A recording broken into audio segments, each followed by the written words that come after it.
do we have any question, or anyone can address the question, as we don't have Dr. Simon Heller here? Rutul, you are expert in hypoglycemia. Today only we launched the booklet on a hypoglycemia, series of hypoglycemia and real life cases which we have taken from all across the country.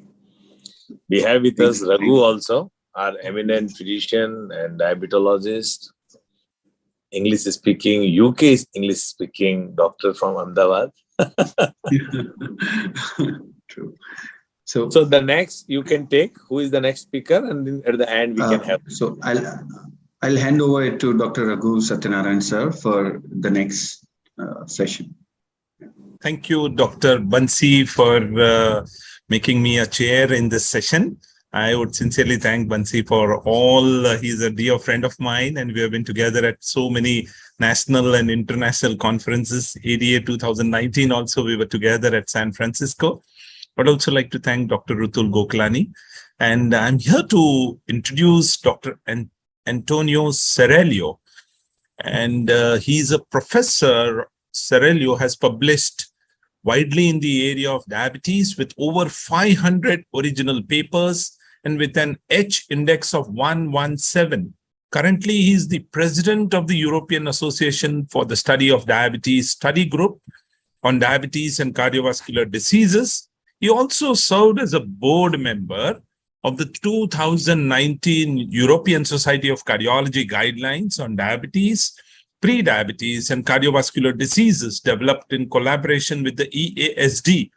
From July 1st, 2016, he has been appointed as the editor-in-chief of the Diabetes Research and Clinical Practice, the official IDF journal.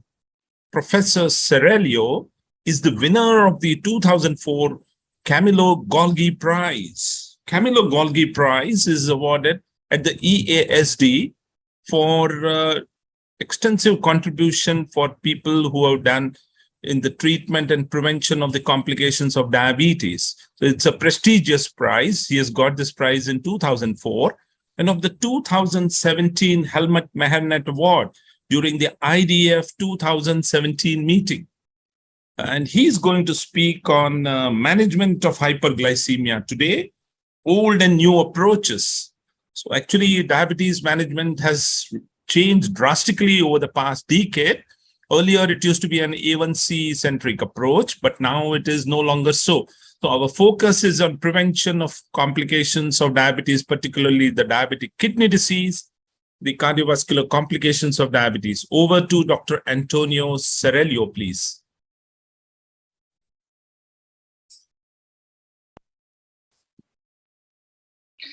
Hello, everybody, and thank you for the kind invitation. And unfortunately, again, it's impossible to be live in your wonderful country, but I hope to be able soon the opportunity to be back. My topic today is a quite advanced topic, and it's a focus on the meaning of management of hyperglycemia today. These are my conflict of interest. So, you know, from the old study, the DCCT followed by EDIC study, meaning from the long-term post survey of the DCCT, that intensive glycemic control can impact not only in the prevention of microvascular complications, but also of macrovascular cardiovascular complications in type 1. This requires time. You see in the DCCT EDIC study, almost 20 years were needed in order to demonstrate this correlation. Similarly, in type 2 diabetes, the effect of intensive glycemic control, also cardiovascular event, was shown in the UK PDS. Again, many years were required to confirm this hypothesis, but the data are there. So glycemic control can contribute to prevent cardiovascular complications in both type 1 and type 2 diabetes. And all this, the aspect of type 2 diabetes and the glycemic control and cardiovascular disease have been confirmed by several meta-analyses. This is one of them. You showed that clearly an intensive glycemic control at any stage of the disease was able to increase the chance to avoid new cardiovascular events, not influencing the overall total mortality, which you know was an issue in the ACCORD study.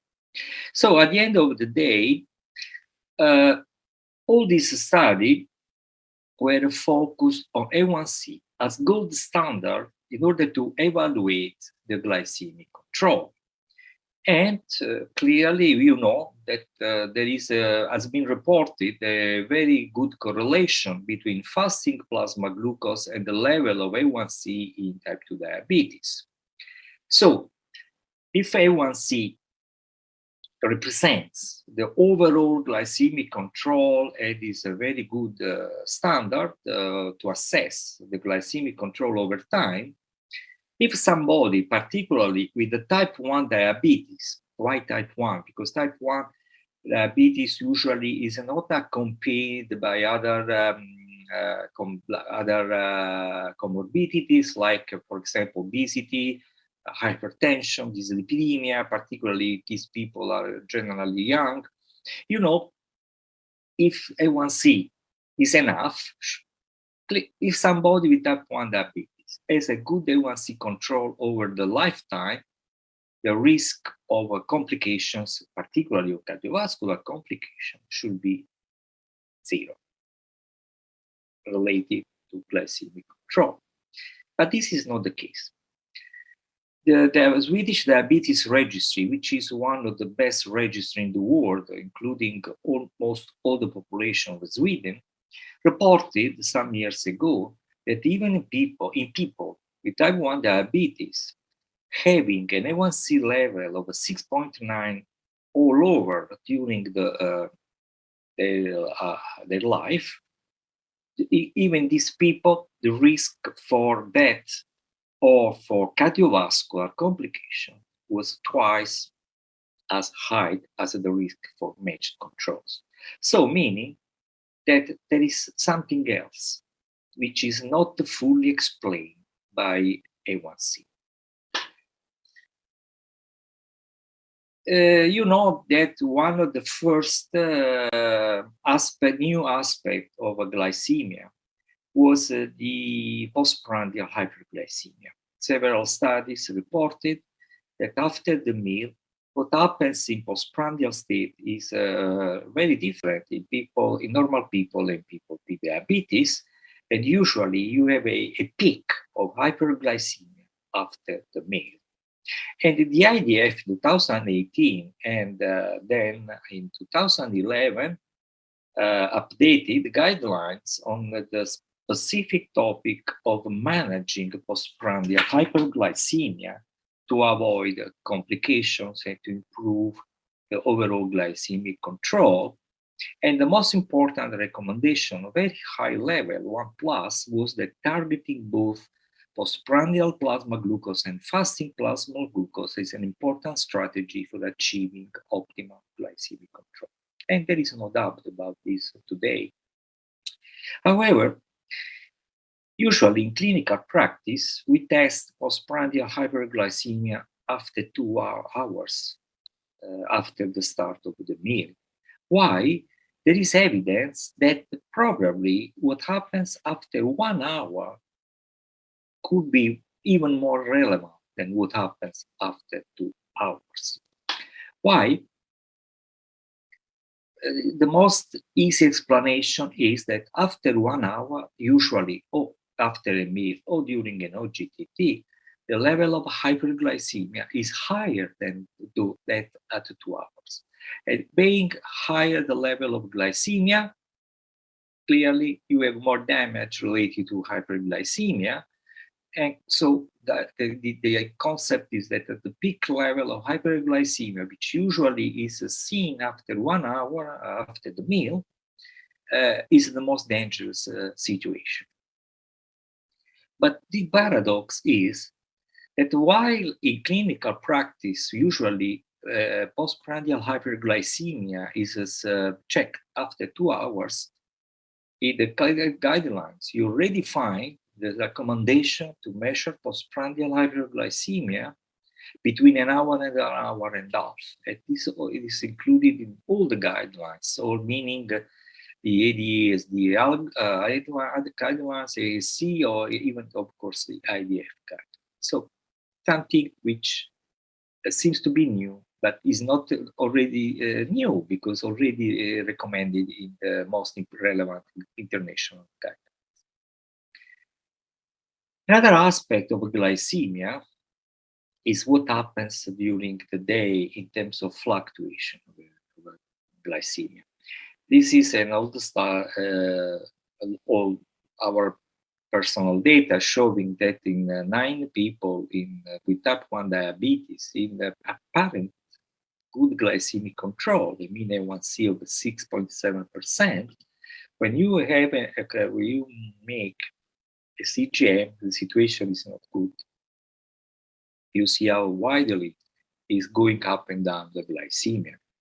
And we have evidences underlying this review we published a few years ago, that today we have a strong evidence that glucose variability is an independent risk factor for complications, including cardiovascular complications.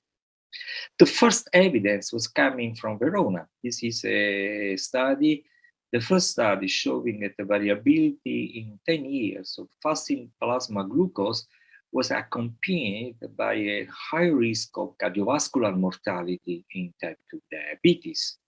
An evidence supported by several other epidemiological studies, but particularly by post-hoc analysis of very well-recognized trials like the ADVANCE, the DEVOTE, the BADT, FRA, COOL-HEAD, and ACCORD. So, in all these trials, there is a post-hoc analysis confirming that glucose variability, A1C variability, fasting glucose variability is associated to high risk of complications, particularly cardiovascular complications.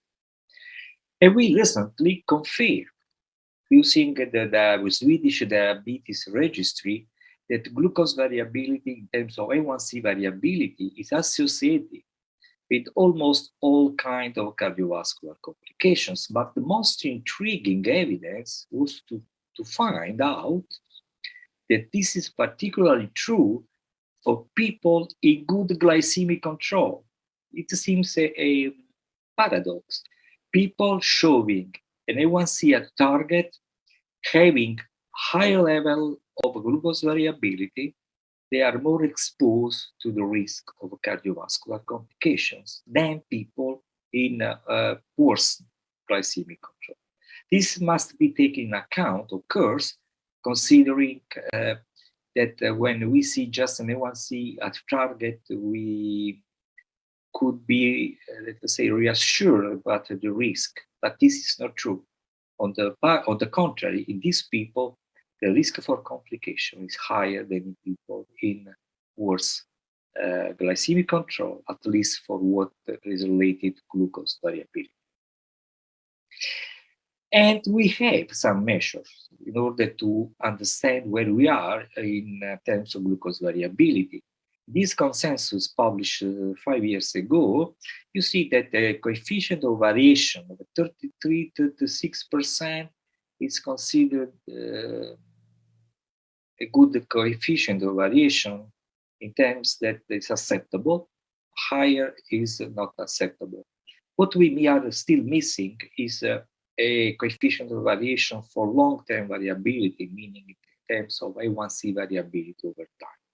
But the evidence is there, so anyhow, we should do all the best in order to avoid glucose variability.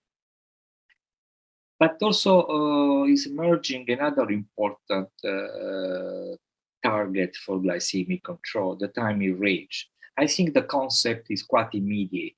Time in range means how much time somebody spends in the normal range of glycemia. But in terms of glycemic control, the concept is little bit different, this simple approach, simplified approach. Because clearly, in diabetes, there is a wide variation, and this is why the timing range is not considered just as the normal value of glycemia as seen in normal people, but you see, the normal range is considered the time spent between 3.9 and 7.8 millimole liter as standard acceptable range of glycemic control. And the impact of this concept is clearly shown in this slide. You see that the three people with the same A1C, but with a different amount of time in range during a 24-hour glucose monitoring, continuous glucose monitoring, describes completely different situation. According to the amount spent in the time in range, we can consider people in poor, acceptable, or optimal glycemic control.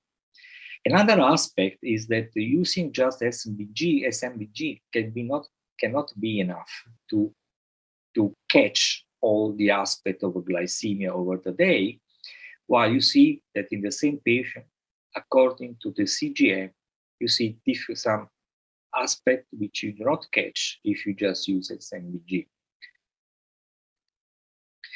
And also, we are starting to have evidence that timing range is related to the risk of a complication. So, which is immediately understandable, meaning better is the time spent in normal glycemia, higher is the chance to avoid the complications, is already there in terms of evidence.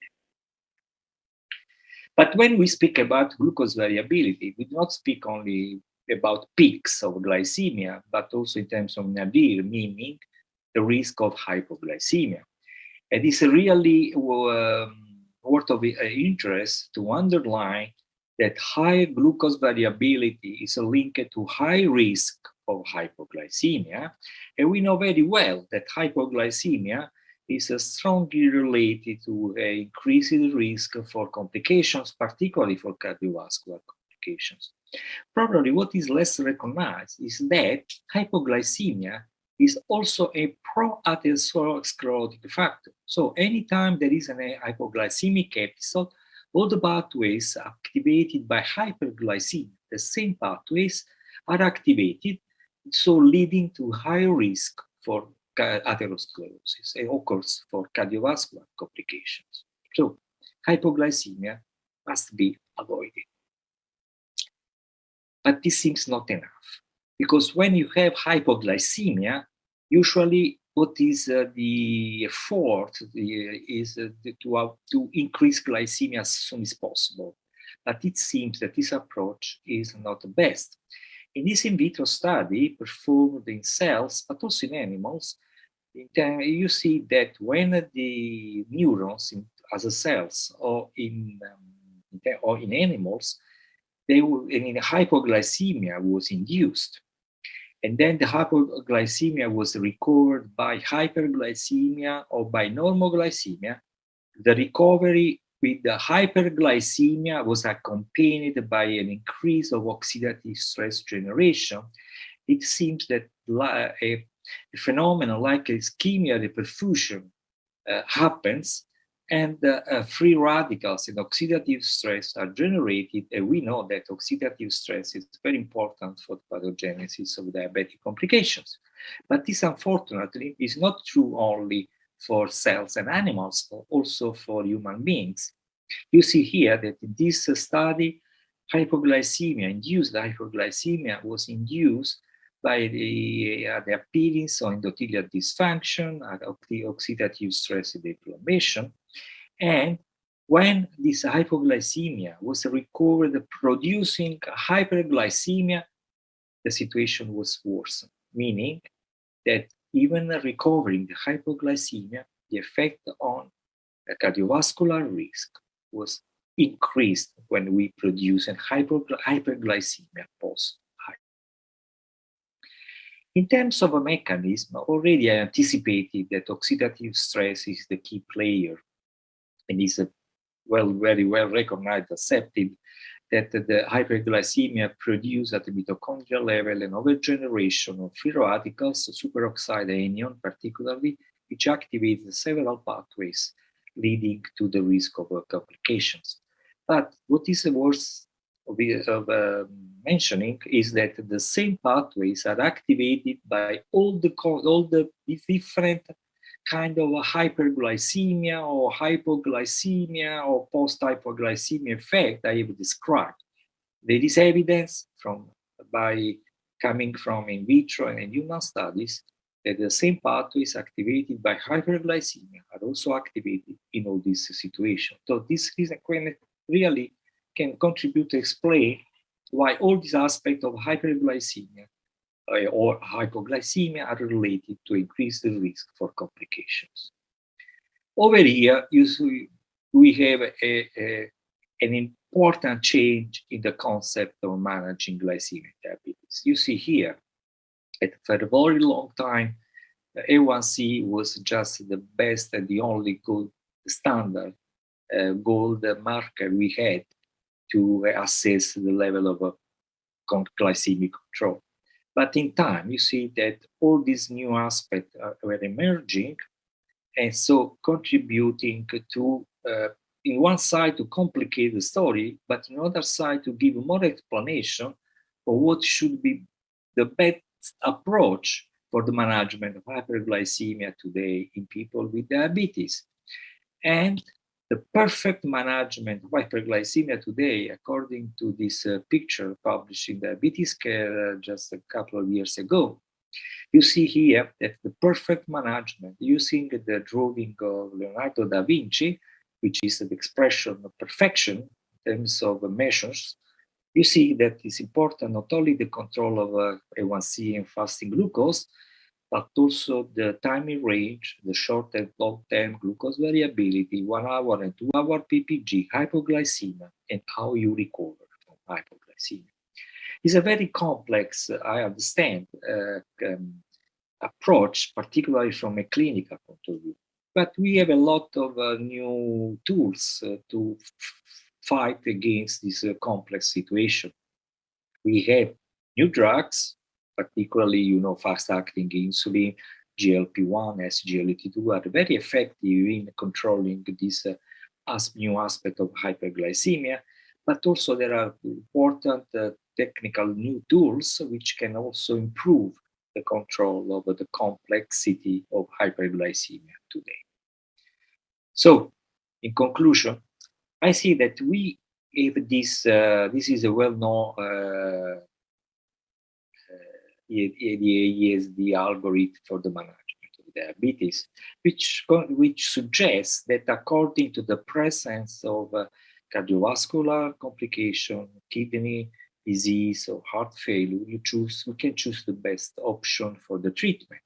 But also, not only in such situation, but even when these situations are not present, the glycemic control is still mandatory. My recommendation is that today, glycemic control is something more complex and cannot be focused only on A1C, but on all these new aspect and parameters which should be taken into consideration for a real modern approach for the management of hyperglycemia today. Thank you very much for your attention.